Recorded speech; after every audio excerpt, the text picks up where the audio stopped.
Last time I checked, when the EU was upset at Elon Musk for the way he's handling Twitter, was the fact that he's not facilitating access to the academics. And when you look into it, like, yeah, the European Union really wants the academics to have freedom to delve into the depths of social media. So whenever you post something, an academic must be able to see it.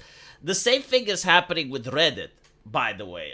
When they messed with their API, and I think like they were charging money for something, it's like, but the academics, do we have to make the academics pay? So who the fuck are the academics? Well, they're the ones that are writing academic papers, which oftentimes end up shaping policy.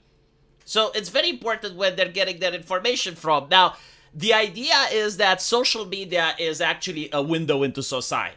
That what you see on social media is what actually people think.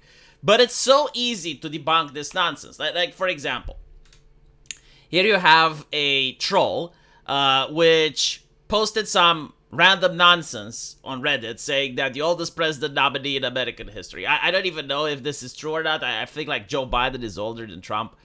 But as you can see, it got a lot of upvotes. It got a lot of comment. Like there was engagement, right? Like people salivated to this. It's great. It's amazing. But when the opening poster decided to break character and commented everyone who upvoted has Trump derangement syndrome, what did Reddit do? They immediately deleted the comment and instantly banned him. I saw many such cases. Like for instance, a couple of weeks ago, there was this lady who was talking about if she can sue her travel agency because she asked if they know a place in India where it's safe for a woman to go alone. She went through a breakup. She wanted to have a vacation. She chose India. So like she wanted to go to a place alone by herself. And they recommended this hotel, and she asked a couple of times, like, again, this is a story on Reddit. Like everything I'm telling you, it's like what was written. And she goes there and claims that when she was on the beach, around 10 guys started harassing her, so she had to go back to the hotel, and there were people that were banging at her door, and she felt really unsafe, and the whole vacation was miserable because she had to stay locked in her room. So now she wanted to sue the travel agency.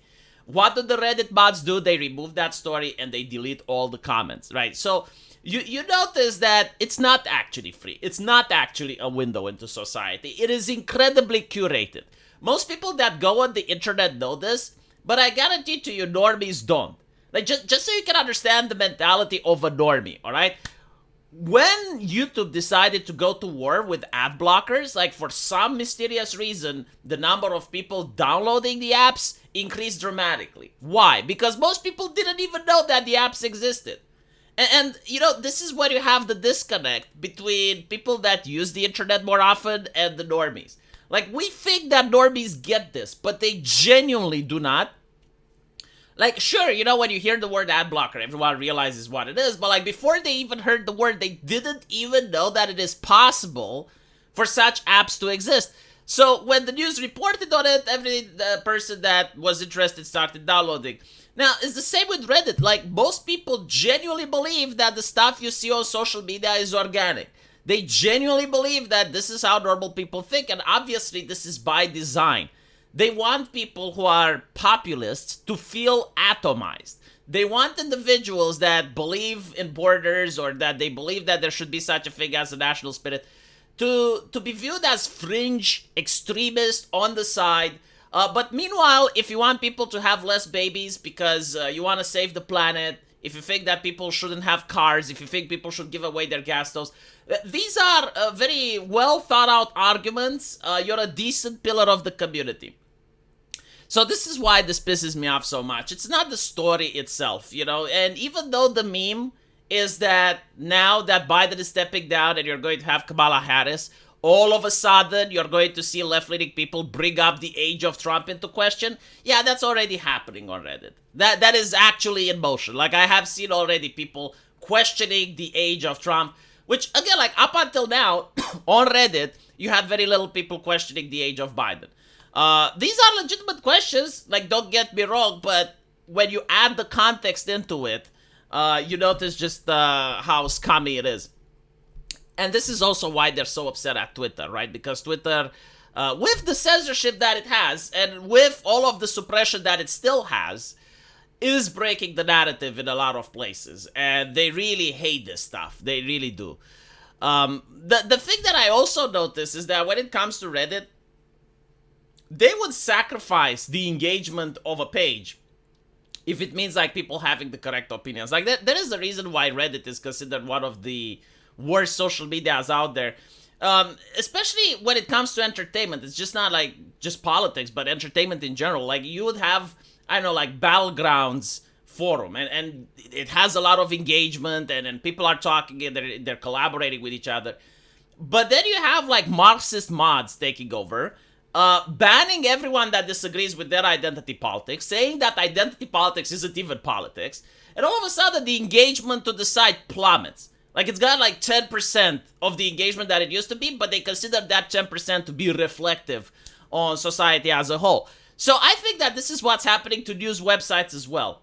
I have seen like many places that are popular say that, you're not allowed to talk about the race of a perpetrator, you're not allowed to post articles that highlight certain identity politics in a negative light, even if they're true, even if you don't editorialize.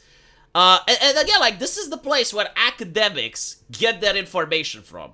This is the place where academics are going in and saying, oh yeah, this is what society is like. When they talk about modern audience, this is where they're getting their info from. It's like, this is the modern audience, right? And the problem is, like, even if you don't use Reddit, even if you never sign up for it, it still influences you in one way or another. And it's by design. Like, they don't have an interest to fix it because they like the way it's working.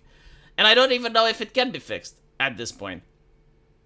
But it is what it is. I mean, I don't think we'll ever get the 2016 internet back. Like, they will never allow it.